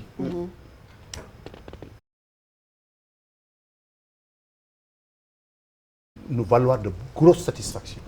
Ça, c'est important. Nous ne devons craindre aucun adversaire. Parce que techniquement et tactiquement, physiquement, quand tu vois l'effectif du Sénégal, tu vois l'effectif de l'Algérie, tu vois l'effectif de la Tunisie, il n'y a aucun effectif qui est supérieur au Sénégal. Il n'y en a pas. Tu prends toutes les lignes. On est au même niveau. Tu peux prendre même un autre effectif qui ne joue pas, qui n'est pas encore appelé au Sénégal, et qui peut pour vous dire que nous avons un effectif vraiment, l'éventail des choix de nos joueurs, c'est extrêmement élargi. Ça, c'est important. Très bien. Maintenant, il faut qu'on sache, et que les joueurs sachent, que les phases finales de Coupe d'Afrique ne ressemblent jamais aux éliminatoires. Jamais. Aux éliminatoires, tu joues chez toi, tu as ton public, tu as ton gazon, tu as les recoins de ton gazon, tu as les automatismes, tu as les affinités. En Coupe d'Afrique, c'est terrain neutre. Ce n'est pas la même chose. Deuxièmement, en Coupe d'Afrique, en préliminaire, tu peux tomber sur un groupe, disons... Facile, disons. Pas facile. Il n'y a pas d'équipe facile. J'aime pas le mot facile. Accessible. Accessible. L'Algérie était avec l'Éthiopie, avec Seychelles, avec les Autos. Et l'Algérie n'a pas fait le plein. Le total de points. Hein? Ils ont mis beaucoup de buts, hein? Ils en ont mis 25. Mais ils ont eu combien de points? Meilleure attaque. 25 comment? Mais ils ont eu combien de points? 25 points. Ils n'ont pas mis 25. Ils ont mis 25 buts. Oui, mais ils ont eu combien de points? Ils n'ont pas gagné. Il n'y a aucune équipe qui a mis 25 buts. Si. C'est l'Algérie. Si, l'Algérie a eu 25 buts en phase éliminatoire. La meilleure attaque, en fait, des phases éliminatoires. Ça a été l'Algérie. Et en défense? Oui, ils ont pris beaucoup de buts. Ouais. Ah, voilà. Mais la meilleure défense, c'est la Tunisie, durant les éliminatoires de la CAN. Ok. Voilà. Mais aucun groupe sur les 13 n'a fait le plein. Sauf le Sénégal. Sauf le Sénégal. Et ce n'est pas parce que le Sénégal n'est pas tombé sur de gros cylindres. L'Algérie était avec l'Éthiopie. Les Seychelles, les Lesotho, aucune de ces équipes n'a franchi, n'a jamais, je ne dis pas gagné la coupe, mais n'est jamais allé en quart de finale. La Tunisie était tombée sur le Togo, le Libéria, le Djibouti. Donc, moi, je refuse la thèse que nous étions dans une poule facile. Ça, c'est faux. Il y a pas de... La France a été tenue en échec par les îles Féroé. L'Égypte. Attends, j'en viens. L'Égypte a été tenue en échec par la Mauritanie. L'Afrique du Sud a été vaincue par la Mauritanie. La Guinée a éliminé la Zambie. La Guinée, ainsi de suite. Maintenant, pour répondre à ta question, le gros lot, c'est les joueurs. Il faut que les joueurs intègrent que ce ne sera pas les matchs des éliminatoires. Et ils devront avoir suffisamment de ressources mentales. Parce qu'en termes, disons, de valeur intrinsèque, on l'a. Mais tu sais, quand tu n'as pas intégré l'adversaire que tu as, ton mental diminue. Quand on parle de mental, c'est l'envie, c'est l'engagement, c'est la motivation. Parce que tu te dis que ce sont les mêmes matchs que je vais jouer, je vais les gagner, il n'y a pas de souci. Alors que là, tu te trompes. Tu te trompes. Ça, c'est un travail psychologique qu'il faut faire. Bien sûr. Heureusement que nous avons quelqu'un qui peut faire ça. À l'UCC, on le sait. Moi, je l'ai vécu, je l'ai pratiqué. J'ai été son technique national. J'ai vu un match contre l'Afrique du Sud. Juste après, disons... Notre éliminatoire, là. Lorsqu'on nous a éliminés. Juste après notre élimination. En 2012. En 2012. C'est le premier match qu'on a fait. C'était 3 jours. Mais je peux vous avouer que la préparation mentale de cette équipe, avant de jouer l'Afrique du Sud chez eux, c'est cette préparation mentale qui a permis, en tout cas, au Sénégal de s'en sortir avec 0-0. Les gosses n'ont rien lâché pendant 90 minutes en termes de consignes, d'engagement et surtout de motivation et de détermination. C'est ça qu'il nous faut. C'est pas aller... comment il s'appelle en Afrique, dire que non, on a pulvérisé, on a survolé notre poule. Bon, dans tous les cas, quoi que ça va se faire. C'est comme ça qu'on a perdu contre l'Algérie. En 2014, c'est comme ça qu'on a perdu l'Algérie. C'est comme ça, on a cru que nous étions plus forts que l'Algérie. Alors qu'il faut se dire que nous sommes à valeur égale contre toutes les équipes. Maintenant, ce qui va faire la différence, c'est l'engagement, c'est la concentration, se concentrer pendant 90 minutes pour ne pas laisser des erreurs. C'est tout. Très bien. Voilà, alors nous aurons l'occasion de parler un peu de et sport. Avec... Oui, allez-y. Je vous propose quand même, en dehors du Sénégal, c'est vrai qu'on sera très très focalisé sur le Sénégal, mais il y a quand même d'autres rencontres chocs qui valent leur pesant d'or, et donc des rencontres, des derbys sous-régionaux. Et ce que je vous propose, c'est de voir en fait le papier que nous a préparé cher Salibou Diarra pour nous présenter ces grosses rencontres qui nous attendent pour cette prochaine CAN. Des derbys et des chocs, la CAN Gabon 2017 en propose quelques-uns en phase de poule. Le premier dès le 3e jour de compétition, un derby ouest-africain dans le groupe C. Côte d'Ivoire-Togo, une rencontre entre la tenante du titre qui va tenter de le conserver malgré la retraite de Yaya Touré. La sélection togolaise dirigée par l'infatigable Claude Leroy, 31 participations, grand artisan du retour à la CAN d'Emmanuel Adebayor et compagnie. Le deuxième derby sera estampillé maghrébin le 19 janvier prochain. On assistera à un alléchant Algérie-Tunisie dans la poule B. Prétendant au titre, les Algériens à la grosse armada offensive feront leur premier grand test face à des Tunisiens.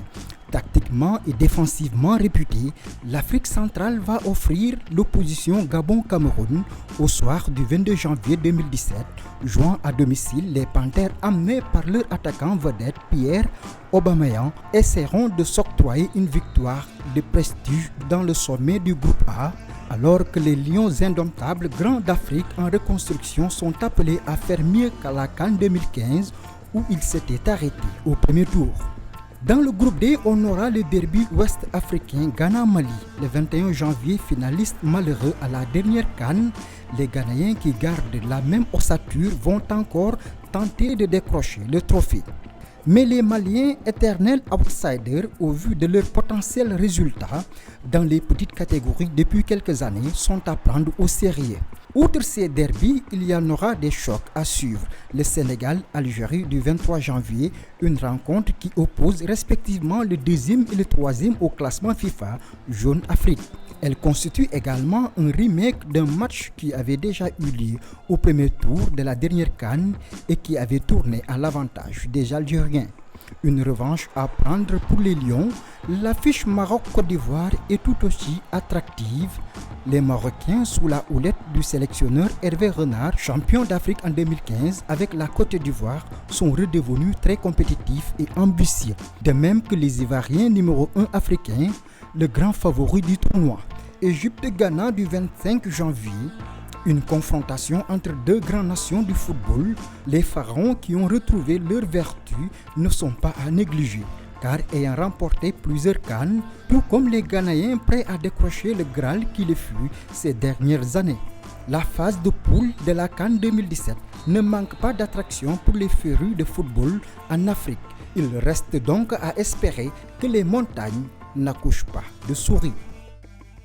On l'espère bien évidemment que les montagnes n'accouchent pas de souris. Alors Amsata, là encore, peut-être une question d'ordre technique. On a vu quand même qu'il y aura des matchs assez relevés dans les différentes poules. Est-ce qu'on peut s'attendre quand même à un très bon niveau? Parce que souvent, on a de grosses équipes, on a de grosses stars, mais parfois le niveau technique quand même des Coupes d'Afrique laisse à désirer. Est-ce que ça va s'améliorer? Oui, bon, généralement, disons que c'est la tension qui ravit la vedette au jeu, ou bien l'enjeu même qui ravit la... Mais la dernière CAN, le niveau technique était très relevé. Hein. La CAN de 2014, 2015. De 2015 était très relevé.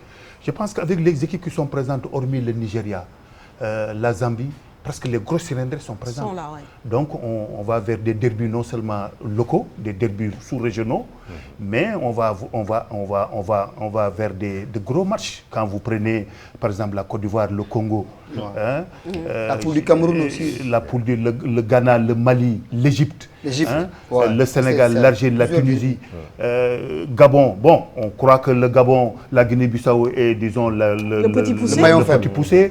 Le Burkina n'est pas à sa meilleure forme. En tout cas, les deux favoris, c'est le Cameroun et le Gabon, mais le football peut toujours réserver des surprises. Ce qui est sûr qu'on va vers de gros sommets. Amsata sera consultant sur la TFM pour la Coupe d'Afrique. Pourquoi pas? S'il ne part pas au Gabon. Alors, Amadou, c'est vrai que bon, on a beaucoup investi quand même dans l'équipe nationale A. Que ce soit vous, parce que vous faites beaucoup de missions de prospection, vous vous dépensez physiquement, que ce soit l'État. Il est quand même peut-être temps qu'on gagne quelque chose. C'est ça le souhait. Il n'y a pas aujourd'hui un Sénégalais qui aimerait gagner la Coupe mieux que Aliou Cissé, mieux que le ministre Matar Ba, mieux que Augustin Senghor, mieux que Amadou Kane. Mais c'est pourquoi ce que nous souhaitons, c'est une union des cœurs. Je rêve de voir les Sénégalais s'unir comme on l'avait fait ici contre le Cameroun. Où tout le monde, les religieux, les politiques, tout le monde était derrière l'équipe nationale. Il ne faut pas que quelqu'un pense que, je touche du bois, que si l'équipe n'obtient pas de bons résultats, c'est parce que Augustin doit partir ou Amadou Kane doit partir. Non, non, non. Si l'équipe perd, c'est le Sénégal qui doit perdre. Vous avez vu ce qui s'est passé récemment au Mali? Toutes les équipes ont gagné. Mais finalement, ça n'a pas empêché aux Maliens qui ont des aspirations de devenir président de fédération, président de Ligue de l'Est, de tout bousiller. Ça n'empêche pas. Prions pour qu'on gagne et en junior et en senior. Très bien. Mais demain à l'Assemblée générale, Malal peut être candidat contre la Très bien. situation Voilà. de la montagne, il n'y a pas de problème. Non, mais quand vous dites, voilà, ok, tout le monde fait sa part de travail. Oui. Vous faites votre part de travail, le ministère fait part de travail, bon, les techniciens et tout. Et le rôle des joueurs dans tout ça? Mais c'est ce qu'a dit le DTN. J'ai dit, les joueurs, il est fondamental. Il est fondamental. Ce serait bien qu'on le leur dise. Non, il est primordial. Oui. Il est primordial. Non, entre nous, que ça soit le staff technique. Le staff technique, il a fini de démontrer qu'il peut prendre en charge l'équipe nationale du Sénégal. Non seulement c'est un ancien joueur, un ancien capitaine, mais c'est quelqu'un également, au plan du management, il est présent. Mais le problème également, il faut que les joueurs sachent qu'ils vont un grand coup à jouer. Et ils ont les capacités techniques, tactiques et autres. Ils ont cette valeur intrinsèque. Maintenant, il faut qu'ils aient, disons, la tête uniquement et exclusivement au niveau de la CAN. Ça, c'est important. Mais au-delà de cela, patience. C'est-à-dire, après avoir formulé toutes les prières, les critiques, les recommandations, il faut... Mais vous savez, Manfatou, j'étais avec... J'étais avec Amsatou. Oui. Comment ça s'appelle encore le tournoi africain là? On était ensemble au Libéria. Sierra Leone plutôt. Sierra Leone. Oui. Koto était entraîneur de l'équipe locale. Oui. N'est-ce pas? C'est les éliminatoires du Chan. Du premier éliminatoire. Vous vous rappelez qu'on s'est qualifié là-bas? Nous avons joué avec une équipe. J'étais avec Amsatou. J'étais le responsable de la délégation. Avec Amsatou. Avec Ahmed Dje. Ahmed Dje. La compétition. Lorsqu'on a vu les passeports, nous avons vu que parmi ces joueurs, il y a des expatriés. Je pense sous son contrôle. Nous, on a dit qu'il faut porter réserve. Nous, on a dit non, il ne faut pas mettre ça dans la tête des joueurs. Il faut que les gens jouent, qu'ils mouillent le maillot et le gagnent. Mais le match se termine. Un Sénégalais, un certain Diatta, entraîneur là-bas, en nous accompagnant à l'aéroport, il me dit que vous êtes courageux. Parce que vous savez, l'équipe que vous avez rencontrée, les 11, c'est des expatriés. Si c'était au Sénégal, tu verras partout que c'est ça j'appelle la patience. C'est ça le patriotisme. Il faudrait qu'ensemble qu'on puisse savoir si l'équipe gagne, c'est pour le Sénégal. Je touche du bois, si le contraire Amnatamit, c'est le Sénégal. Prions ensemble, soyons ensemble. Mais aussi, ce qui ne veut pas dire que les gens ne doivent pas critiquer. Ils doivent donner le point de vue. Il faut se dire la vérité. Et puis mais vous savez, Manfatou, si vous aviez des caméras qui étaient branchées dans nos comités exécutifs, mais on se dit toutes les vérités. Mais on n'a pas besoin de dire aux Sénégalais que dans la région, j'ai atterri. Non. Donc les Sénégalais doivent donner leur point de vue. Dans la gestion du football, c'est normal. Mais quand même, que n'en qu'un point de vue constructif.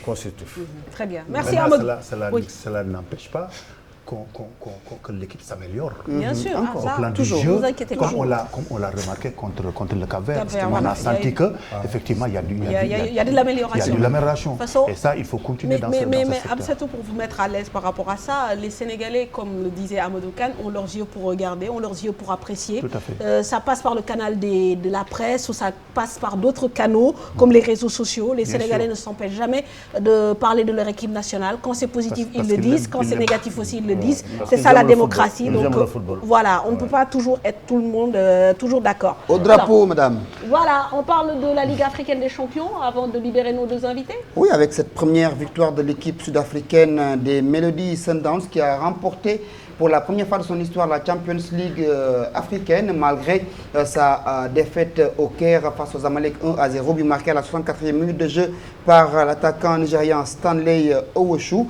les joueurs sud-africains ont réussi à tenir pour conserver le résultat acquis lors de la manche aller. Une première victoire de l'histoire donc de ce club, alors que le premier club qui avait gagné cette Coupe d'Afrique, c'était les Orlando Pirates. Quant aux Zamalek, ils n'ont plus gagné ce trophée depuis 2002. Ils restent bloqués sur 5 victoires. Très bien, on notera qu'il y a 4 ou 5 joueurs des Mamelodi Sundowns qui évoluent avec l'équipe des Bafana.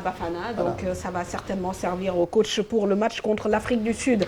Alors Amsatou, merci beaucoup de nous avoir accompagnés dans ce numéro. Merci à Amadou Kane.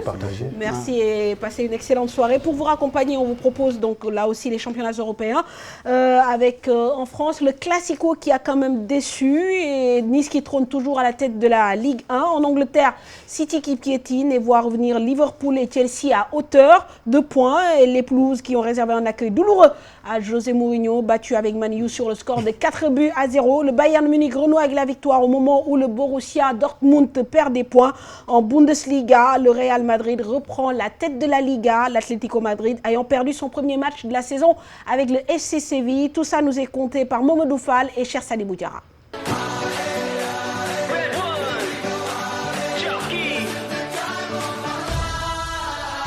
Le Real Madrid est le nouveau leader de la Liga à l'issue de la 9e journée. La bande à Benzema buteur a battu Atlético Bilbao de 2-1 avec un Morata décisif. Elle profite de la défaite de l'Atlético Madrid à Séville pour prendre la première place au classement. Grâce à la réalisation de son milieu Nzonzi, les surprenants sévillans battent les Colchoneros, occupent la 2e place et poussent ces derniers hors du podium. C'est Barça qui monte sur le podium après sa victoire acquise difficilement face à Valence avec des buts de Messi et Suarez. Dans la Série A, pas comme la Roma de Zeko, facilement vainqueur de Palerme 4-1. Naples de Koulibaly suit à 4 points après son déplacement fructueux à Crotone 2-1. En première ligue, c'est le statu quo, également en haut du classement. À l'issue de la 9e journée, Manchester City, leader, a concédé le nul, un but partout face à Southampton. Son poursuivant direct Arsenal n'a pu faire qu'un match nul blanc à domicile face au premier Middlesbrough. Des résultats qui, de son côté, Chelsea a explosé Manchester United 4-0 sur des réalisations de Pedro, Kyle Hazard et N'Golo Kanté. Les Blues sont désormais 4e à 1 point du podium alors que les Reds Devils 7e s'enfoncent un peu plus dans le classement. Le Bayern Munich a fait la bonne affaire de la 8e journée de la Bundesliga. Les Bavarois ont remporté le choc face aux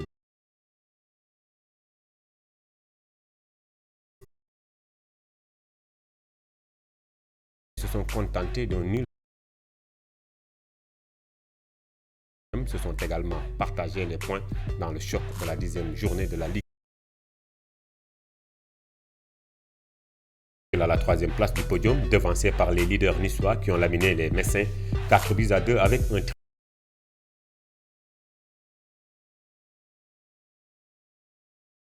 à 2.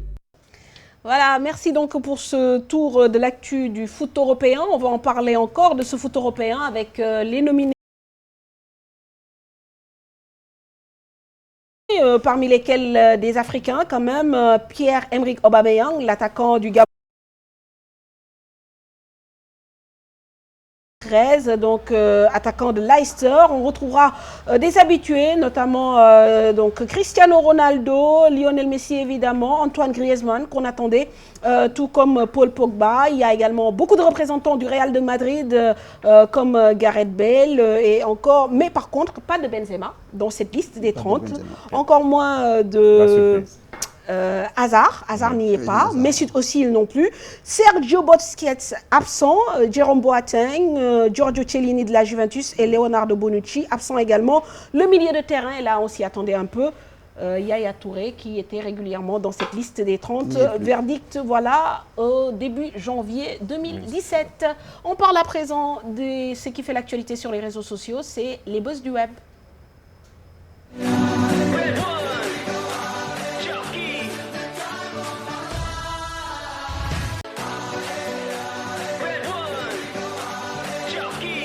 Bonsoir Mamadou. Bonsoir Mampatou, bonsoir Manal, bonsoir Ndiaye. La soirée a été longue. Oui, très longue. On parle de Paris-Marseille, classico du championnat de France, qui a ennuyé quand même beaucoup les téléspectateurs hier et notamment les internautes. Effectivement, un 0-0 triste et terne qui fait beaucoup parler sur Twitter. Les internautes prennent ça comme d'habitude avec beaucoup d'humour. Voici une sélection des meilleurs tweets sur la rencontre. Rudy Garcia qui crâne, Di Maria en dessous de tout, la statistique du match. Bref, un classico surcoté sur la toile. Regardez. La composition de l'Olympique de Marseille. Johan Poli, Inoki Sakei, Rug Fanny, Florian Thauvin, j'aime bien lui, Clinton N. J, j'aime bien aussi lui, et Bafé Timic, Comissa. Salut, c'est Rudy Garcia, je vous présente mon 11 de légende. Dans le but... Johan Pelé. Voilà, gardien imbattable. Une défense à 3 composée de... Fanny, Doria et Rolando. Incontournable, devant deux monstres sacrés, on finira par le plus légendaire. Clinton Ngier. La classe, l'élégance, le buteur, dans un style qui est tout en technique et tout en finesse. Puis devant, le maître de tous les temps. Gomis. Difficile de noter Areola puisqu'il n'y a pas... Voilà, on a fait 0 tir cadré du côté de Marseille. Bon, le PSG n'a pas fait mieux, 3 tirs cadrés, 0 but. Mais ils étaient venus pour ne pas perdre en fait. L'objectif c'était de fermer la maison à double tour et puis de jouer le nul. Et Rudy Garcia l'a réussi. Voilà, j'ai eu un ami qui dit qu'ils ont mis le bus, le Ndiaganya et le Tata. C'était du Tchabelobe carrément. Voilà, devant la défense marseillaise et ça a payé, c'est un point de prix. Alors on va en Espagne où quand même Messi a marqué mais a reçu des bouteilles depuis les tribunes du stade de Mestalla. Oui, effectivement, le match entre Valence et FC Barcelone était électrique, notamment dans les ultimes minutes, moment choisi par Lionel Messi pour marquer le pénalty de la victoire des Blaugrana. 3-2 au moment de célébrer collectivement cette énième réalisation de la Pulga, les visiteurs ont été visés par le jet d'une bouteille descendue des tribunes, ce qui a provoqué la colère de la star argentine. Regardez.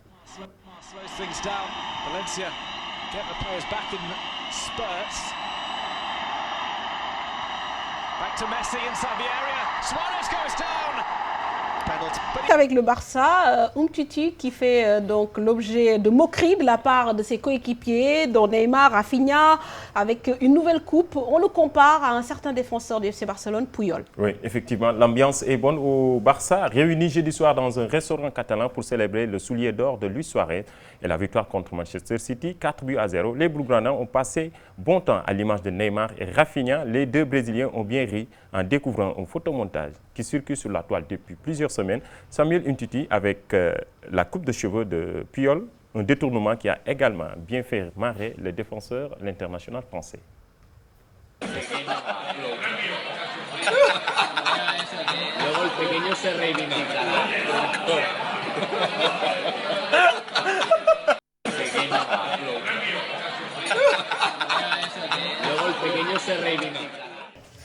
Bon. Ça fait bizarre. Hein. Ça fait bizarre. Il me fait penser à Higuita. Higuita, le gardien avec la coupe. Voilà, c'est celui qui avait réalisé le dribble face à Roger Mila. Exactement, voilà, Higuita et donc Umtiti, Higuita. Ça me rappelle de bons souvenirs. Même coiffure. On va les revivre en 2018, Inch'Allah. Alors, on parle toujours de foot, mais là, c'est moins marrant pour Mourinho notamment, qui a été prise à partie par Good Johnson après le naufrage de Manchester United à Chelsea. L'international islandais, âgé aujourd'hui de 38 ans, qui a évolué sous les ordres du technicien portugais entre 2004 et 2006 dans le club londonien, a lancé un message sans bavure sur son compte Twitter. José sait encore comment tirer le meilleur de Chelsea, a dit le vétéran nordique. C'est pour chambrer un peu José Mourinho. Un tweet bien senti vaut mieux qu'un long discours quand on veut chambrer quelqu'un. Bien sûr. Là, de toute façon, c'était compliqué pour lui. Hein. Pour oui, lui et pour ses joueurs aussi. Oui. Très compliqué. Oui. Avec un Hazard des grands jours étincelant tout au long du match. Oui. Magnifique. Ah oui, parce que Hazard, il avait aussi une revanche à prendre sur Mourinho. Donc ça motive. Hazard, il y a aussi Thiago Silva. Thiago Silva. Et tant d'autres joueurs. Voilà. Exactement. Et N'Golo Kanté qui se transforme en Messi. Oui. On parle de Douglas Costa qui prend des selfies quand il joue des matchs. Oui. Francesco Totti avait lancé la mode du selfie en immortalisant sa joie après avoir inscrit un but dans le derby romain l'année dernière. Douglas Costa l'a imité samedi lors de la victoire du Bayern Munich face au Borussia Mönchengladbach 2-0 pour le compte de la 8e journée de la Bundesliga. Alors moi j'ai une question. Comment on fait? Comment ils font? Ils prennent un téléphone qui est juste... Ils prennent le téléphone des supporters. Des supporters. Ok, d'accord, très bien. Ouais, c'est pas leur propre téléphone. Non, pas leur propre téléphone. Ils prennent le téléphone des supporters. Je pose la question. Oui. Et la vidéo bonus pour terminer? Avant cela, on peut découvrir la mascotte du prochain mondial 2018, Russie. À 600 jours du début de la compétition en Russie, la FIFA vient de dévoiler la mascotte de la compétition. Son nom, c'est Zabivaka. Zabivaka, qui est un jeu de mots russe entre marquer un but et batailler. Ah, d'accord. Zabivaka, c'est officiel. C'est pas très esthétique. C'est une mascotte russe. Et pour préciser que les internautes, c'était un choix interactif, les internautes ont bien participé. Zabivaka, tu as dit? Zabivaka, oui. Il faut retenir le nom. Zabivaka. Batailler et marquer un but. Voilà, marquer des buts. Ce sera notre slogan pour la CAN. Zabivaka. Bah ouais. On bataille et on marque. Et on marque des buts. Et on gagne tout. On termine avec la vidéo bonus. On va découvrir le but de Papis Demba Cissé, l'international sénégalais qui évolue actuellement en Chine. Un but venu d'ailleurs.